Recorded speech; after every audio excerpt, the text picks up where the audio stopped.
Wish you all a very very happy children day in advance. क्योंकि online है इसलिए हम दे तो नहीं सकते कुछ, लेकिन पूरी कोशिश होगी यहां से हम आपको कुछ अच्छा दे सकें।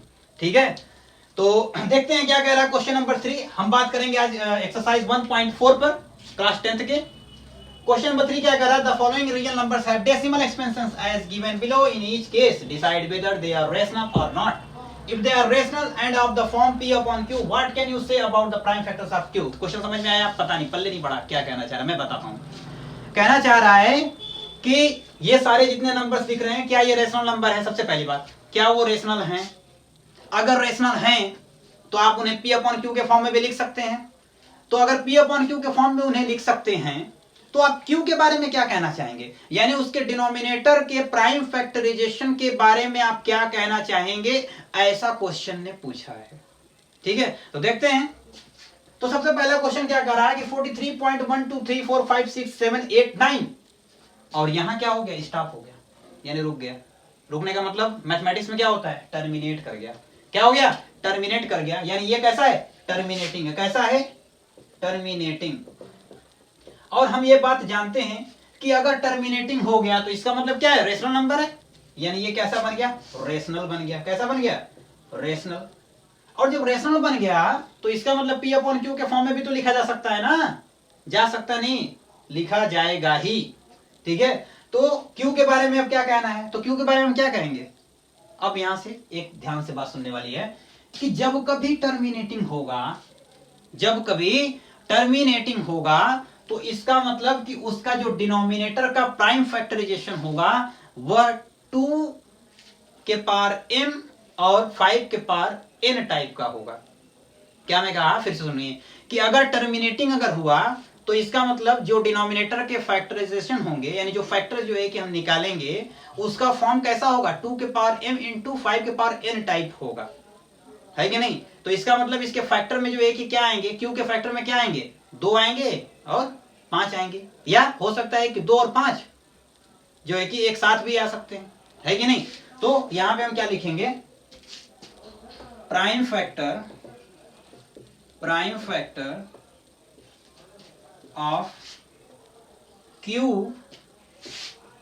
Have either 2 or 5 or both। बात समझ में आई? क्या कह रहा हूं? प्राइम फैक्टर जो है कि आप q के प्राइम फैक्टर में क्या क्या हो सकते हैं? या तो 2 हो सकता है, या तो 5 हो सकता है, या 2 और 5 दोनों ही हो सकते हैं। 2 और 5 और बोथ ओनली भी जो है लिख दिया जाए यहाँ पे। बात समझ में आई आपको? जब कभी टर्मिनेटिंग होता है, जब कभी टर्मिनेटिंग होता है तो प्राइम फैक्टर q का, यानी डिनोमिनेटर का, वो कैसे टाइप का होता है? 2 के पावर m इंटू 5 के पावर n टाइप का होता है कि नहीं? वही बात मैंने लिख दिया कि prime factors of q have either 2 और 5 और बोथ ओनली।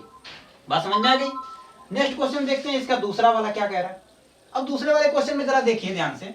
0.120120012000120000, यानी अब यहाँ देखिए कोई पैटर्न फॉलो नहीं हो रहा है, यानी कोई चीज रिपीट नहीं कर रहा है ना? मन में सवाल उठता होगा, सर 1 2 तो रिपीट कर रहा है। हाँ ठीक है, 1 2 रिपीट कर, बट रुको, 1 2 0, फिर 1 2 0 0 आ गया, फिर 1 2 0 0 0 आ गया, यानी ऐसे ही चलता रहेगा। इसका मतलब ये क्या हुआ? नॉन टर्मिनेटिंग, और साथ ही साथ जो है कि नॉन रिपीटिंग भी है।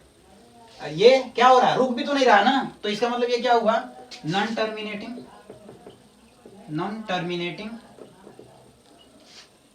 एंड नॉन रिपीटिंग, है ना? ना रिपीट हो रहा है, ना टर्मिनेट हो रहा है, तो ये क्या हो गया? नॉन टर्मिनेटिंग और नॉन रिपीटिंग। और ये बात हम जानते हैं कि जब कभी ऐसा हो जाए तो ये रेशनल नंबर होता ही नहीं है, यानी ये कैसा बन गया? इरेशनल। ये कैसा बन गया? इरेशनल। और जब ये इरेशनल बन गया तो p अपॉन q के फॉर्म में तो इसे हम लिख ही नहीं सकते, तो इसकी तो बात ही खत्म हो गई, यानी ये तो कट गया, है ना? बात करते हैं क्वेश्चन नंबर 3 पे। ये क्या कह रहा है? 43.123456789, और उसके ऊपर लगा है क्या? बार। इसको क्या पढ़ते हैं? बार ना? ये क्या है? बार। और बार का मतलब क्या होगा कि ये सारे जो है कि नंबर्स क्या होंगे? रिपीट होंगे, यानी 1 2 3 4 5 6 7 8 9, उसके बाद फिर से 1 2 3 4 5 6 7 8 9, फिर 1 2 3 4 5 6 7 8 9, ऐसे जो है कि चलेंगे। तो ये भी नंबर क्या होते हैं? रेशनल नंबर होते हैं। है कि नहीं। यानी ये कैसे जो है कि नंबर्स हैं, टर्मिनेटिंग, नॉन टर्मिनेटिंग, कैसे हैं, नॉन टर्मिनेटिंग बट रिपीटिंग, है कि नहीं, नॉन टर्मिनेटिंग बट रिपीटिंग, यानी टर्मिनेट तो नहीं कर रहे हैं, रुक तो नहीं रहे, लेकिन रिपीट हो रहे हैं ना, एक पैटर्न को फॉलो कर रहे हैं, इसलिए ये कैसा होता है, रेशनल नंबर होता है ना। क्लास 9th में जो है कि आपने पढ़ा होगा इसको, ये कैसा हो गया, रेशनल हो गया। अब सुनिए, जब कभी नॉन टर्मिनेटिंग जो है कि बट रिपीटिंग होता है, जब कभी नॉन टर्मिनेटिंग और रिपीटिंग होता है, तो उसके जो है कि क्यू को, यानी उसके डिनोमिनेटर के फैक्टर को हम 2 के पावर m इंटू 5 के पावर n टाइप से नहीं लिख सकते। क्या मैंने कहा कि अगर नॉन टर्मिनेटिंग रिपीटिंग होगा तो उसका जो फैक्टर होगा, ठीक ना, वह 2 और 5, यानी जो डिनोमिनेटर का फैक्टर होगा वह 2 के पावर m और 5 के पावर n टाइप से नहीं लिख सकते हम, ठीक है ना। तो हम क्या करेंगे, हम लिखेंगे इसके बारे में कि रेशनल नंबर तो है ही क्लियर, बट इसके प्राइम फैक्टर में, यानी प्राइम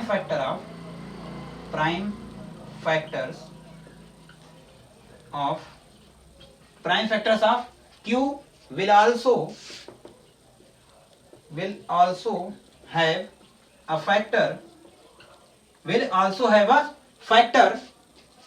other than 2 और 5, यानी 2 और 5 के सिवा जो है कि इसके और भी फैक्टर हो सकते हैं, लेकिन टर्मिनेटिंग में ऐसा नहीं हो सकता, ठीक है ना। ऐसा सिर्फ किसके लिए हो सकता है, नॉन टर्मिनेटिंग बट रिपीटिंग के लिए, ठीक है ना। उम्मीद करते हैं आपको क्वेश्चन जो है कि समझ में आए होंगे, ठीक है ना। मिलते हैं फिर नेक्स्ट वीडियो, नेक्स्ट एक्सरसाइज में। Thank you.